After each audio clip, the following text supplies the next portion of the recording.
Okay, we're kind of liking all this, but our wood is a little, the pattern is a regular pattern. It repeats, specific times throughout, but you know what? We can make some adjustments to this. We're going to hide everything but our rounded rectangle layer. So you can, with your Alt key, click on the eye icon to hide everything else. And we're going to select that, just that layer, and expand so we can see all of the different effects. We want to make each one of those effects its own layer. So we're going to go to Layer, Layer Style, and we are going to create layers. It's way down here. We just took all three of those effects and they are applied. You see the little downward arrow going back down to rounded rectangle. They are now separate layers applied to that rounded rectangle. So that we can do more with this, we are going to right click the shape layer and choose rasterize. This is no longer a vector shape layer. And now we're going to select all of those layers. So hold down your shift key or your control key and select them all. Click any one of them and choose merge layers. So it's control right click and merge those layers. Change the name of this now because it doesn't really apply to wood cutout and go to filter and choose liquify. The liquify filter has its own interface and tools. In the bottom left corner, select to fit in view so that you see the entire selection. And on the right side of the dialog box, expand your mask options. Mine's already open. We're going to select the Replace Selection menu and choose Transparency. This is Replace Selection. We want transparency. Anything that had the transparency is going to be protected from the distortion. That means we're not going to accidentally be able to drag part of the wood into the transparent area. You're going to pick up the forward warp tool, which is the top one on the left-hand side, and adjust your brush so that you have a fair size brush. We want a midway density and a pressure should be high. You don't have to match my settings. It doesn't matter that, everybody's can be slightly different. What the forward warp brush does is it's going to push the pixels around. And because we have this masked area, you cannot push into the area that's masked off. So if I do this, I can't accidentally push something in. I can, however, accidentally push something away. If you end up doing that, you're just going to have to go back in and move something around so that you're going to cover that up. I'm going to increase the brush size a little bit. I don't really like the way mine's looking, so I'm going to just make some changes to that. And just go ahead and do some pushing and pulling around. Again, if that pulls away, just pull back. We want to try to just adjust the wood grain so that it's not so perfectly straight. We want it to look a little more real. This area in here, you may have to click outside and push and pull a little bit. Again, be aware that you can move the whole thing and leave an exposed area. We don't want that. So you're going to have to do some experimenting to see how you can push and pull and not leave anything uncovered.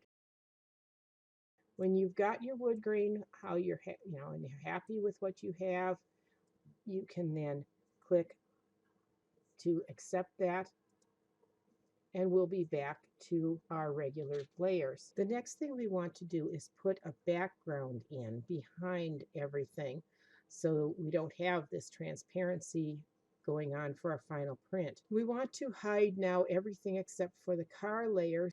Alt Click where the eye icon should be to bring up the car and hide our wood cutouts layer. And we are going to select a foreground and background color and create a gradient. You need to select your eyedropper and in the options bar, choose a 5x5 average, which is going to sample a 5x5 pixel range. We want to pick up on the blue accents.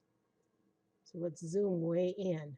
Yes, see the blue accents. We want to pick that color up. And so as soon as we click on that, it's changed our foreground color to that color. If you didn't get it on the first try, you can kind of drag your mouse around a little bit to pick up the exact shade that you're looking for.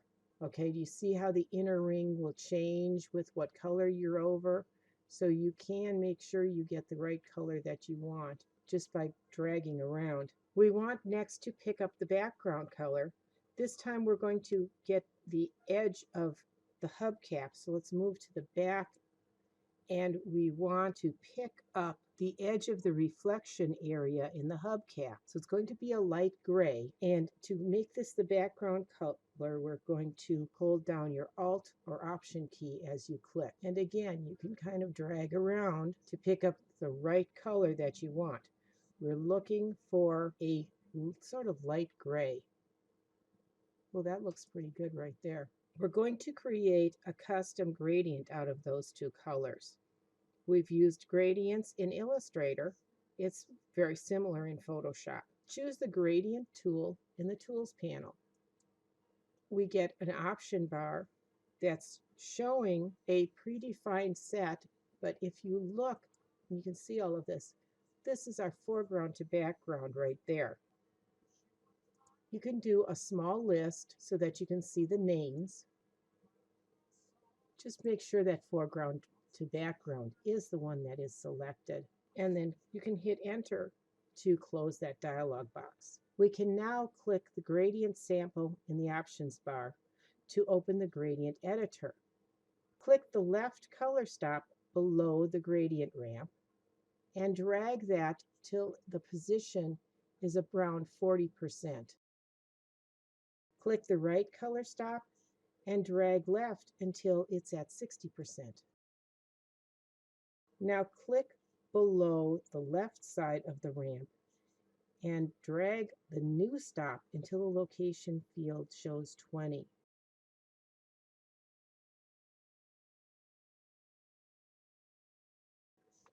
Add another new stop to the left end of the ramp and set its position at 0. Double-click the new stop to open the color picker and change the stop color to white. Click the left stop to make it the active color stop, and then click the right end of the ramp to add another stop. That's going to be 5 stops across. It's going to be the same color white. If we didn't click the new stop first, that would have the same color as the last stop that we selected back in step 8, which was the gray. Name this car background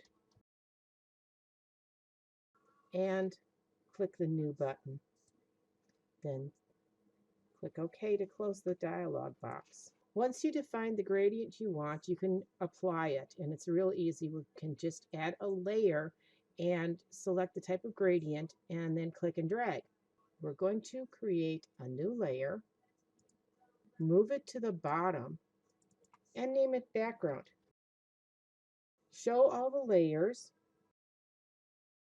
and I want to see everything that's going on, so I'm going to double click my hand tool. With the gradient tool active and the background layer selected, I'm going to click in the top and drag to the bottom of the cutout area.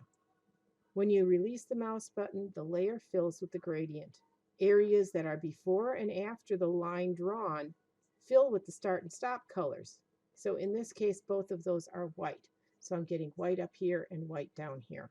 The gradient layer is a good start for our background, but we want some texture to make it look a little more like a painting. and we can add a pattern fill to create the texture that we want.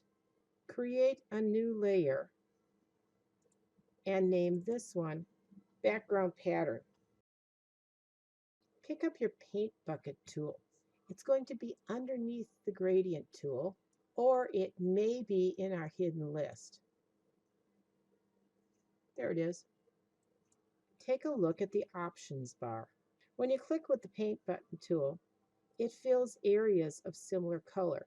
You can define the paint bucket tool tolerance in the options bar. We're going to choose pattern in the left menu and then open the pattern panel. Choose small list so that you can see the names.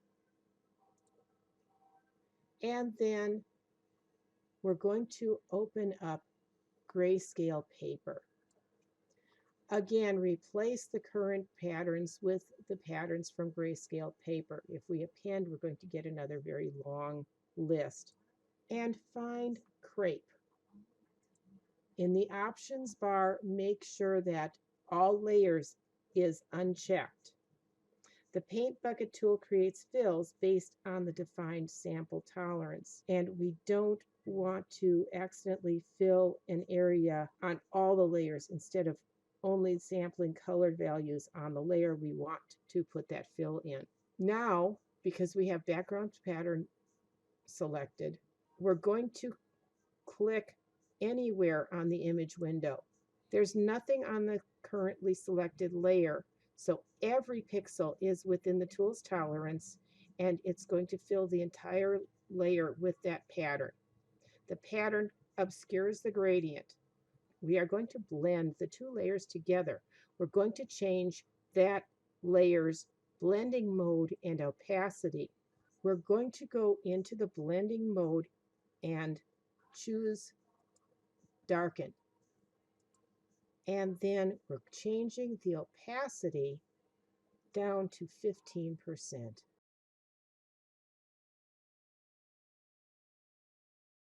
It gives a very subtle amount of texture to the background.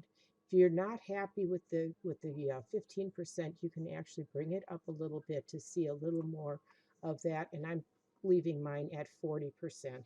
Obviously, we're not going to print a proof of this. There's no way for you to submit that to me.